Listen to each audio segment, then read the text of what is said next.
माझे नाव अशोक महादेव कुंभार मंगसुळी, तालुका आतनी, जिल्हा बेळगाव, कर्नाटक राज्य। मी माझे 1 एकर द्राक्षाची बाग आहे। शरद सीडलेस जातीची द्राक्ष बाग आहे आणि मी माझी छाटणी 23 सप्टेंबर 2013 ला झाली आहे। आतापर्यंत 23 दिवस बागेला छाटणी करून 23 दिवस पूर्ण झालेला आहे।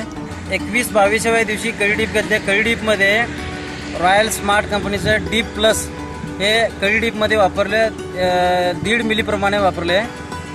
त्याच्यानंतर दुसऱ्याच दिवशी आम्ही 4 स्ट्रोक त्याच रॉयल स्मार्ट कंपनीचं 4 स्ट्रोक 3 ml प्रमाणे स्प्रे केले।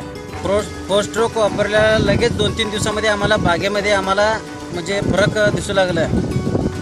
डिपिंगच्या नंतर पाकळी घडाच्या पाकळीमधलं अंतर वाढलं व घड असं मोठं दिसू लागलं आणि पान आहे की नाही, पान एकदम असं काळोखी, पानामध्ये भरपूर काळोखी वाढली आणि शेंड्याची चाल चांगली लागली आणि काळोखी वाढली आणि घड म्हणजे सुटसुटीत झालं आणि घडाची साईज मोठी वाढलेली आहे।